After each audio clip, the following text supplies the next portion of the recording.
My name is Diane Wallace. I'm 50 years old. At 9:12 on a Sunday night in February, I sat at my kitchen table with a cup of chamomile tea cooling beside my hand, while my stepdaughter held my dead mother's quilt up to a ring light and laughed. Not in my house. On TikTok. The screen was small, but the cruelty was not. Lily stood in her dorm room, wearing a cropped sweatshirt from Briarwood College, her blonde hair pulled into a high ponytail, one hand gripping the quilt my mother had sewn by hand the winter before she died. Behind Lily, three girls sat on a futon, giggling into their sleeves. The caption across the video read, "When your stepmom gives you family history instead of money." Then Lily looked straight into the camera and said, "This is supposed to be priceless or whatever, but honestly, it smells like old lady guilt." One of the girls gasped. Another said, "Lily, stop." Lily smiled wider. Then she picked up a pair of scissors. I did not move. The quilt was blue and white, made from pieces of my childhood dresses, my father's work shirts, my mother's apron, and a tiny square of yellow fabric from the dress I wore when I got married the first time. My mother had stitched our family initials into the corner with navy thread, MER for Margaret Elaine Reeves. She had given it to me 3 months before pancreatic cancer took her voice. Lily cut through the first square. The sound came through my phone as a soft tear. That was the sound that emptied the room. My husband, Paul, stood behind me with his hand on the back of my chair, watching his daughter slice through my mother's work while comments floated up the screen. "OMG, she really did it. Stepmom drama low L. This is savage." Lily held a strip of fabric toward the camera and said, "If she wanted me to appreciate it, she should have sent tuition money." I did not cry. I did not scream. I did not throw my phone across the kitchen. I just sat there, watched the video twice, and saved it before she could delete it. What they didn't know was that Lily's scholarship renewal hearing was scheduled for Wednesday morning, and the committee reviewing it included the same donor foundation that required recipients to uphold a written community conduct clause, online and offline. What they also did not know was that my mother's quilt had been displayed at the County Heritage Museum, insured, appraised, photographed, and documented as a handmade textile heirloom before I gave it to Lily. This is that story. Before I tell you how one viral video made a room full of donors ask Lily exactly what she thought gratitude meant, tell me where you are watching or listening from, and what time it is there. I always wonder who hears stories like this while sitting alone at a kitchen table, remembering the moment someone mistook their kindness for weakness. And if you connect with stories about women who were betrayed, humiliated, underestimated, and quietly took their power back, like and subscribe to Ultimate Revenge. Some women do not clap back online. Some women make copies. I grew up in Millbrook, Vermont, in a narrow white farmhouse on County Route 6, with a red barn, a cold pantry, and a sewing room that always smelled like cedar, starch, and lavender sachets. My mother, Margaret Reeves, was a school librarian by day and a quilter by every hour that belonged to her afterward. She made quilts for babies, weddings, raffles, church auctions, fire victims, widows, and once for a stranger whose house burned down 3 towns over. She believed fabric remembered what people tried to forget.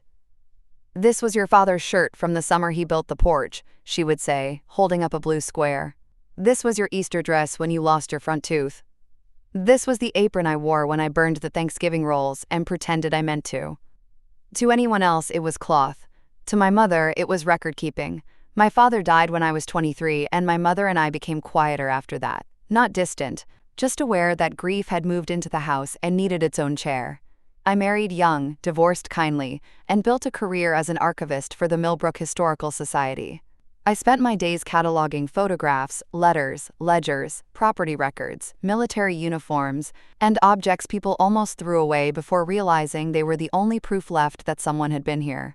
I did not have children, not by choice exactly, and not by tragedy exactly. My first marriage ended before we reached that road. Later, life became work, care, bills, aging parents, then my mother's diagnosis. By the time I met Paul Wallace, I was 44 and had made a kind of peace with the shape of my life. Paul was 48, a widower, a civil engineer, and the father of Lily, who was 13 when I met her. He was gentle in the beginning. That is important to say because people like clean villains, and life often gives us complicated ones instead. Paul had lost his wife Jenna to a sudden aneurysm 3 years earlier. He was raising Lily alone and badly, though with love. He said yes because guilt was easier than parenting. He bought gifts instead of setting limits. He mistook Lily's grief for permission to be cruel. When Paul introduced us, Lily looked me up and down in the foyer of his house and said, "You don't look like Dad's type." Paul laughed nervously. "Lily?" I smiled. "I probably don't." She blinked because she expected embarrassment. That was the first time I saw the little flicker in her eyes when a jab failed to draw blood.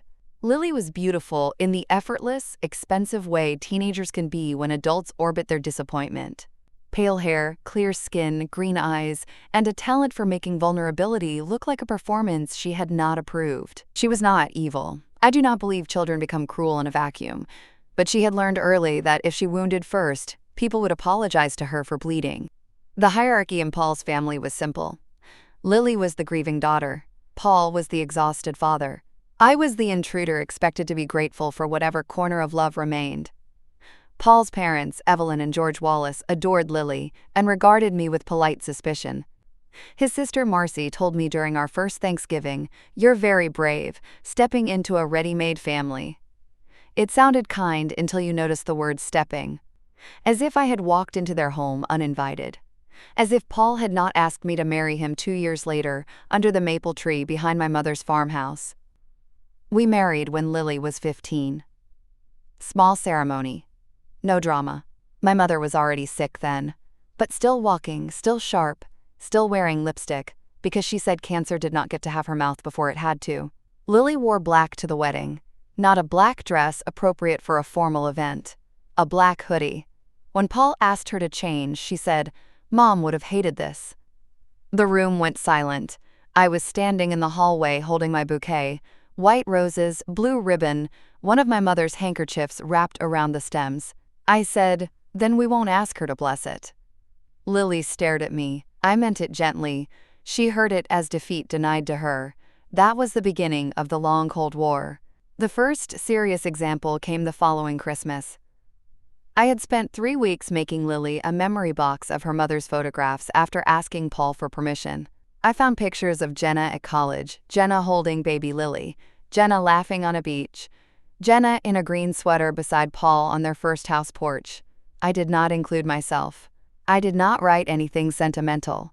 I simply arranged the photos safely with dates on the back where I could identify them. Lily opened the box, stared at it for 5 seconds, then said, "Did you do this so I'd thank you for replacing her?" Paul said, "Lily, Diane worked hard on that." She closed the lid. Good for Diane. Later, Paul told me, "She's processing." I said, "She's punishing." He looked tired. "She lost her mother." "So did I said. He did not answer. The second example happened when Lily was accepted to Briarwood College, a private liberal arts school in New Hampshire with ivy walls, a famous writing program, and tuition that made Paul sit down before reading the aid letter. Lily had received the Whitcomb Scholars Award, a donor-funded scholarship for students with strong academics, leadership potential, and documented community service. I helped with the application. Not because Lily asked, she did not. Paul did. I edited essays at midnight. I scanned volunteer forms. I found the certificate from her library tutoring program she had forgotten in a drawer. I corrected the date on her community service log when she had accidentally listed a Saturday that did not exist. When the award came through, Paul cried. Lily posted, "Hard work pays off." I liked the post. She removed my comment. The third example was last Thanksgiving. My mother had been gone almost 2 years. I hosted dinner at our house in Millbrook, using her china and recipes. Before dessert, I showed Lily the quilt because she had been complaining that her dorm room felt generic and, like nobody there had anything real. The quilt lay folded in the cedar chest at the foot of my bed, blue and white, soft at the edges, hand-stitched in tiny, even lines. My mother had called the pattern River Steps. She made it during chemo, I told Lily. Some of the fabric is from my family, some from my wedding dress hem, some from her aprons. It was displayed at the county museum the year before she died. Lily ran her fingers over one square. For a moment she was quiet. "It's pretty," she said. My heart opened before I could stop it. "Would you like to take it back to school? Just for the semester. It might make the room feel warmer." Paul looked at me with soft gratitude. Lily shrugged. "Sure." My mother's voice rose in my memory. Fabric remembers. I thought I was giving Lily history. I did not know I was giving her a weapon. By February, things with Lily had become sharper. She called less, texted Paul mostly for money, and treated me like a customer service department that had failed to meet expectations. Paul, still grieving the version of fatherhood he wanted, kept smoothing things over with deposits. "She's under pressure," he said when Lily asked for $900 for books, after we had already paid her textbook bill. "She has a meal plan," I said, when she demanded grocery money for healthy options. "She feels isolated," he said, when she sent him screenshots of other girls' spring break trips. I said, "Paul, loneliness is not an invoice." He snapped at me then. "You don't understand what it's like to raise a daughter." That sentence sat between us for 3 days, not because it was new, because it was finally honest. I understood care. I understood grief. I understood staying. I understood being the person who did work that did not come with a title. But in Paul's mind, not being Lily's mother meant I could be responsible without being respected. The TikTok was posted on February 18th. I found it because Marcy sent it to Paul with one line. "Is Lily okay? This seems bad." Paul opened it in the living room, watched 3 seconds, then came into the kitchen looking strange. "Diane," he said, "I was washing a mug." "What?" "I need you to sit down." I dried my hands. He turned the phone toward me. At first, I thought I had misunderstood. The quilt looked different under dorm lighting, cheaper somehow, flattened by the screen. Lily's voice came through bright and cruel. "When your stepmom gives you family history instead of money." I sat. Then came the scissors, the first cut, the laughter, the comments, the strip of blue fabric in Lily's hand. If she wanted me to appreciate it, she should have sent tuition money. The video was 47 seconds long. By the time I finished watching it, I knew exactly what had happened. Lily had asked Paul that morning for $2,500 for a leadership retreat in Miami during spring break. I had told Paul we needed documentation before sending anything because the school calendar showed no official retreat. He told Lily we would discuss it. She translated no into content. Paul whispered, "I'm sure she didn't realize what it meant." I looked at him. She said it was priceless. He closed his eyes. "I'll call her." "No." He blinked. "What?" "Not yet. Diane, she destroyed your mother's quilt." I saw. "She needs to take it down." "She will. That's why I'm saving it first." I opened the screen recording function on my phone and captured the entire video. I saved the link. I took screenshots of the caption, her username, the comments, the timestamp, the view count, and the part where she said tuition money. I sent everything to my own email, my work email, and a private cloud folder. Paul watched me. "You're documenting?" "Yes." "She's a kid. She's 19. She made a stupid video. She destroyed an appraised heirloom while publicly accusing me of withholding money." His face tightened. "You're making this sound legal." "It is legal," I said. "It is also personal. I can hold both." Then I went upstairs to the cedar chest where the quilt had lived and opened the folder I kept beneath the tissue paper. My mother's museum paperwork was still there. Loan agreement, photographs, appraisal summary, insurance rider, a handwritten note from the curator thanking my mother for allowing River Steps to be part of the Women's Memory exhibit. Estimated textile value, $6,800. Emotional value, not measurable. I held the page until my hand stopped shaking. Then I called my supervisor at the Historical Society, Nora Ellis, who had known my mother for 20 years. "Nora," I said, "I need the museum documentation for Mom's quilt." "What happened?" I told her. She said one word I will not repeat. Then she said, "I'll send the certified copy first thing in the morning." By 9:55, Lily had deleted the TikTok. By 10:10, someone else had reposted it. By midnight, it had spread beyond her control. Not in the way she wanted. People were angry. Not everyone. The internet always has a section reserved for cruelty. But enough. Quilters found it. Historians found it. Women who had lost mothers found it. A textile preservation account with 200,000 followers reposted a blurred version and wrote, "Destroying handmade family textiles for mockery is not comedy. It is contempt for women's labor." By Monday morning, Lily's name was in the comments. By Monday afternoon, Briarwood College was tagged. By Monday evening, the Whitcomb Scholars Foundation was tagged. That was when Paul started to panic. At 6:20, Lily called him on speaker while I sat across the kitchen table with the quilt documentation in front of me. "Dad, this is insane," she said. "People are acting like I murdered someone." Paul rubbed his forehead. "Lily, why would you cut it?" "I didn't know it was, like, museum stuff." I looked at the phone. "You knew it was my mother's." Silence. Then Lily said, "Is Diane there?" "Yes," I said. Her voice sharpened. "You sent it around, didn't you?" "No." "You must have. This is exactly what you do. You act calm and then make everyone think I'm horrible." I looked at the appraisal page. "Lily, did I put scissors in your hand?" She began crying then, not with remorse, with frustration. "You don't know what it's like at school. Everyone has money, everyone goes places. You gave me a blanket like I'm some charity case." It was a quilt. It was old fabric. It was my mother's work. "Then why give it to me?" she snapped. "So I'd owe you? So I'd have to act like your family?" Paul said, "Lily." She kept going. "You're not my mother, Diane. You never were. You just married my dad and started acting like you had a say." There it was. The room did not change because I had heard versions of it for years.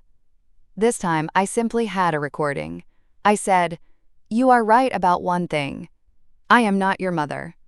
She went quiet. "And because I am not your mother, I will not keep absorbing damage in the name of unconditional love." Paul stared at me. Lily said, "What is that supposed to mean?" "It means you should call your scholarship advisor before Wednesday." She hung up. The breaking point was not the quilt, though that is what people later assumed. It was Paul. After Lily hung up, he sat back and said, "Why would you say that to her?" I looked at my husband. "Because her scholarship renewal hearing is Wednesday." His face went pale. "You wouldn't." "I have not contacted them." "But you would?" "I will respond truthfully if contacted. I will provide documentation if asked. And I will not lie to protect her from something she filmed herself doing." He pushed his chair back. "This could ruin her. She did this publicly. She's 19. She is old enough to accept scholarship money under a conduct agreement." He stood and began pacing. "You know what people will say? They'll say I raised a spoiled brat." I looked at him for a long moment. That was the sentence that revealed him. Not, "She hurt you." Not, "Your mother's quilt is gone." Not, "I'm sorry I made you carry this family's grief with no authority." He was worried about how it reflected on him. I gathered the papers into the folder. "Paul, I need you to listen carefully. Your daughter destroyed something irreplaceable that belonged to my mother. She did it to humiliate me because I questioned a fake expense. She posted it online for attention. And your first real fear is embarrassment." He stopped pacing. "That's not fair." "No," I said. "It is documented." The next morning, an email arrived from Briarwood College's Office of Student Conduct. "Dear Mrs. Wallace, we are reaching out regarding a public video involving student Lily Wallace and an item identified online as belonging to you. The Whitcomb Scholars Renewal Committee has requested verification of certain claims circulating publicly. Would you be willing to provide a statement?" I sat at my desk at the Historical Society beneath rows of labeled archive boxes and read it 3 times. Then I forwarded it to Paul. He called within 30 seconds. "Diane, please." I closed my office door. "What are you asking me to do?" "Don't send anything yet." "Why?" "Let me talk to Lily." "You had years to talk to Lily." "That's not fair." "Maybe, but it is true." He exhaled hard. "If she loses this scholarship, I can't cover Briarwood." "I know." "Then she may have to transfer." "I know." "You're okay with that?" I looked at the framed photograph on my desk of my mother sitting beside river steps at the museum opening, her hair silver, her hands folded in her lap, proud and shy at the same time. "I am not okay with any of this," I said, "but I am done confusing rescue with love." I wrote my statement slowly, not emotionally, not cruelly. I confirmed that the quilt belonged to me, that it had been handmade by my late mother, Margaret Reeves, that it had been loaned to Lily Wallace for use in her dorm room, not gifted permanently, and that Lily did not have permission to destroy it. I attached the museum loan agreement, appraisal summary, photographs of the intact quilt, and the screen recording. I stated that I did not request disciplinary action, but would not deny the facts. Before sending, I read it aloud. Then I removed one sentence that sounded bitter. My mother had taught me that editing mattered. At 1:05 in the afternoon, I clicked send. That night, Paul slept in the guest room. Or pretended to. I heard him walking at 2:30 in the morning. The floorboards creaked near the stairs. The house was dark except for the hallway nightlight. I stood at the bedroom door and saw him sitting at the kitchen table with his phone in his hands, watching the video again. For once, he did not defend her. He just looked tired. The public payoff happened on Wednesday morning at 10 o'clock over a video conference between Lily, Paul, me, the Briarwood College Conduct Dean, and 3 members of the Whitcomb Scholars Renewal Committee. Lily had expected me not to attend. I could tell by her face when my camera turned on. She sat in a small conference room on campus wearing a navy blazer and no makeup. Her hair was down. Her eyes were red. Beside her was her academic advisor, Dr. Mallory, who looked like a woman who had spent too many years watching students mistake apologies for strategy. On the committee were Dean Rebecca Holtz, a serious woman with silver glasses, Mr. Alan Whitcomb, grandson of the scholarship's founding donor, and Ms. Priya Nair, the foundation's community ethics officer. Paul sat beside me at our dining table, hands clasped, jaw tight. Dean Holtz began, "We are here to discuss the public video posted by Ms. Wallace on February 18th, its potential violation of Briarwood student conduct standards, and its relevance to the Whitcomb Scholars Renewal process." Lily looked down. Mr. Whitcomb said, "Ms. Wallace, this scholarship is not simply academic. It is a community leadership award. Recipients sign an agreement acknowledging that public conduct reflecting harassment, cruelty, discriminatory behavior, or reputational harm to the institution may affect renewal." Lily nodded. Ms. Nair asked, "Did you post the video?" Lily's voice was small. "Yes." "Did you cut the quilt shown in the video?" "Yes." "Did you understand it belonged to Mrs. Wallace?" Lily glanced at me. "Yes." "Did you have permission to destroy it?" "No." The room was quiet. Then Dean Holtz asked me to speak. I did not describe my grief in detail. I did not perform pain for strangers. I said, "The quilt was made by my mother, Margaret Reeves, during the final year of her life. It was documented by the Millbrook Historical Society and displayed in a local exhibit on women's textile work. I loaned it to Lily because I thought it might make her dorm room feel less impersonal. I did not give permission for it to be cut, destroyed, mocked, or used in online content." I held up one photograph of the intact quilt, blue and white, river steps, my mother's hands, metaphorically, in every seam. Mr. Whitcomb leaned closer to his screen. "My grandmother quilted," he said quietly. No one responded. He cleared his throat. "Ms. Wallace, in the video, you said Mrs. Wallace should have sent tuition money instead. What did you mean by that?" Lily swallowed. "I was angry." "About what?" "My dad and Diane wouldn't send money for a trip." Paul closed his eyes. Ms. Nair looked at her notes. "Was the trip connected to Briarwood?" Lily hesitated. "No." "Was it a leadership retreat, as you represented to your father?" Lily looked at Paul. He opened his eyes. His face changed. There was the second cut. Not to fabric, to illusion. "No," Lily whispered. Paul's hand tightened on the table. Dean Holtz said, "Ms. Wallace, do you understand that the video shows not only destruction of another person's property, but targeted humiliation of a family member using financial resentment as the premise?" Lily nodded, crying now. "I'm sorry." Dean Holtz waited. Lily looked at me. "I'm sorry, Diane." It landed softly. Too softly for what it had to carry. I said, "I hear you." Not "I forgive you," not "it's okay." I hear you. That was all I had to give, honestly. Then Ms. Nair asked the question that changed everything. "Mrs. Wallace, did Lily or her father offer restitution before this hearing?" Paul looked at me. I looked at the camera. No. The silence after that was not loud. It was worse. It was administrative. Dean Holtz made a note. Mr. Whitcomb removed his glasses. Paul spoke for the first time. "I should have handled that immediately. Diane should not have had to ask." I turned my head toward him. He looked at me, and for once there was no defense in his face.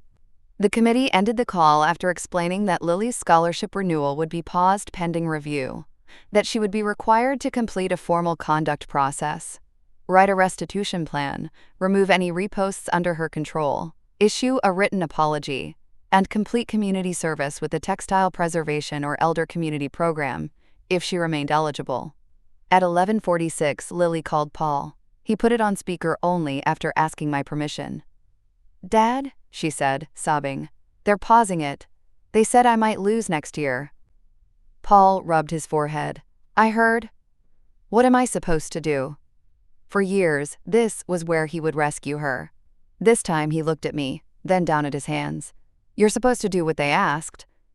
I can't pay Diane $6, $800. You can start." "She hates me." I said, "No, Lily, I do not hate you." She cried harder. "That almost feels worse." "Good," I said quietly. "Then maybe you understand that I'm a person, not an obstacle." No one spoke. Then Lily whispered, "I'm sorry about the quilt." This time, it sounded less like strategy, not enough to heal anything, enough to begin consequence. The aftermath came thread by thread. The video did not disappear. Nothing online truly does. But the original was gone, the reposts slowed, and Lily's name stopped trending after the internet found another stranger to punish. That is the ugly mercy of public attention. It burns hot, then moves on. The person left behind has to live in the ash. Briarwood did not permanently revoke Lily's scholarship, but they did reduce the renewal and place her on probation. She had to pay a portion of her tuition through campus work, complete a restorative conduct program, and volunteer at the New Hampshire Textile Archive for 1 semester. The irony was not lost on anyone. At first, Lily hated it. Then, slowly, something changed. The archive director, Mrs. Bell, was 73 and did not care that Lily had once been popular online. She put Lily in cotton gloves and made her catalog church linens, baby clothes, military uniforms, and quilt blocks from women who had signed their names in thread because nobody gave them paper. In April, Lily sent me a photograph. Not of herself. Of a quilt square. The text said, "This one was made from flour sacks in the Depression." Mrs. Bell says, "Women used what they had." I stared at the message for a long time. Then I replied, "They did. That was all." Paul had a harder road. Not because he had destroyed the quilt, but because he had built the atmosphere where Lily believed she could. For several weeks, we lived politely. Polite is sometimes a cold country married people move to, when truth has burned down the house behind them. He apologized the night after the hearing, but the first apology was too broad. "I'm sorry for everything." I said, "That's not an apology, that's a fog machine." He looked at me. "What do you want me to say?" "The truth." He sat across from me at the same kitchen table where we had watched the video. "I made you responsible for Lily without giving you authority," he said slowly. "I waited. I let her disrespect you, because correcting her made me feel like I was betraying Jenna." I folded my hands. And when she hurt you, I worried about protecting her future before I worried about what she did to your mother's memory. That one cost him. I could see it. "Thank you," I said. "Can we fix this?" "I don't know." That was also the truth. Restitution for the quilt became complicated because money could not restore it. Nora from the Historical Society connected me with a textile conservator named Judith Vale, no relation to Madison or anyone dramatic, just a quiet woman with silver hair and magnifying glasses on a chain. Lily mailed back the cut pieces in a box lined with tissue paper. Some squares were intact. Some were sliced through the hand quilting. One corner with my mother's initials had survived. When the box arrived, I sat with it for an hour before opening it. Paul sat across the room, silent. Inside was a handwritten note from Lily. "Diane, I know this does not fix it. Mrs. Bell told me not to say I didn't understand, unless I am willing to say what I refuse to understand. I refuse to understand that the quilt was work. I refuse to understand that your mother mattered because I was angry that my mother is gone. I used that anger like it gave me rights. It didn't. I'm sorry. I will pay for the conservation, and if it can't be fixed, I'll still pay, because the damage is mine." I read it once, then again. Then I placed it beside the quilt pieces. Paul said, "That sounds like her." "No," I said. "It sounds like someone she might become." Judith could not restore river steps fully, no one could, but she stabilized it. She mounted the surviving sections onto linen backing, preserved the corner with my mother's initials, and created a shadow box display with photographs of the original quilt and a written history. When I first saw it, I expected to feel only grief. Instead, I felt something more complicated. The quilt was wounded, but visible, altered, but not erased. Judith stood beside me in the conservation studio and said, "Damage becomes part of an object's history. The question is whether we preserve the damage honestly or let it destroy the whole piece." I thought about Lily, about Paul, about myself. "That applies to more than quilts," I said. Judith smiled. "It usually does." In May, the Millbrook Historical Society held a small exhibit on textile memory and loss. Nora asked if we could include the preserved remains of river steps, along with my mother's original notes. I said yes after thinking about it for 3 days. The opening was on a Thursday evening at 6 o'clock. I wore a navy dress and my mother's pearl earrings. Paul came with me. Lily asked if she could attend. I almost said no. Then I remembered what my mother used to say when she found a torn quilt at a flea market. Some things deserve to be seen after they survive. So I said yes.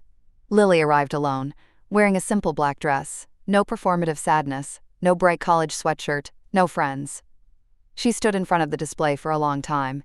The label read, "River Steps, Margaret Elaine Reeves. Hand-pieced textile quilt, late life work, preserved after partial destruction. Collection of Diane Wallace." Lily read every word. Then she looked at the photograph of my mother seated beside the original quilt.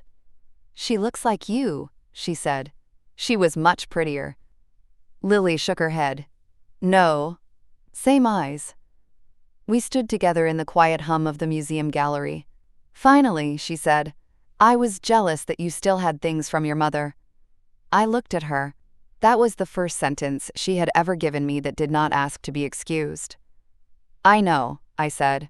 "I thought if I made your grief look stupid, mine would feel less stupid." "And did it?" "No." Her eyes filled, but she did not make me tend to them. "I'm sorry I used her like that." I looked at the quilt. The blue square from my father's shirt. The white cotton from my childhood pillowcase. The yellow piece from my wedding dress hem. My mother's initials still visible in navy thread. "I believe you," I said. That was not the same as forgiveness. But it was a door unlocked. Paul changed after that too, though not perfectly. He started therapy, which Lily mocked until she started going herself through the college conduct program. He stopped sending money without receipts. He learned to say no without making me the villain behind it. The first time, Lily asked for $400 for emergency fees, and he replied, "Send me the invoice." She did not speak to him for 2 days. He did not cave. When she called back, he answered calmly. That was parenting. Late, but real. Our marriage did not magically heal because Lily became accountable. But the balance shifted. I stopped accepting responsibility without authority. I stopped softening every truth for Paul's guilt. I stopped pretending being a stepmother meant swallowing disrespect so everyone else could preserve a fantasy of family. One evening in June, Paul found me in the sewing room I had made out of our guest bedroom. I had never been much of a quilter. My stitches were uneven. My mother used to say my hands wanted archives, not needles, but after River Steps was damaged, I began sewing small squares at night. Not a quilt exactly. More like practice. Blue, white, gray, and one strip of green from an old blouse. Paul stood in the doorway. "Can I come in?" I nodded. He watched me sew. "I should have protected you better," he said. I pulled the needle through. "Yes." I thought protecting Lily meant letting her aim anywhere. I tied a knot, and I was anywhere. He sat in the chair near the window. "I'm sorry, Diane." I looked at him then. A real apology does not ask to be accepted immediately. It stands there and lets you decide what weight it has. "I know," I said. We sat in the quiet room while evening light moved across the floor. Months later, Lily's scholarship was renewed at a reduced level, with conditions. She worked 20 hours a week in the campus library archives. She paid me $50 a month toward the conservation cost from her job. The first payment arrived with no message. The second said, "I know this is small." The third said, "Mrs. Bell taught me a ladder stitch today." The fourth said, "I think my mom had a quilt from her grandmother. Dad found it in a box. Can I send you a picture?" I said yes. The picture showed a faded pink and brown quilt, badly stored but intact. I told her to wrap it in cotton, not plastic. She replied, "I know that now." That sentence mattered. Not because she had become perfect. She had not. None of us had. But she had learned that history is not content. Grief is not currency. Handmade things are not props for a joke. And women's labor does not become worthless because it is soft enough to fold.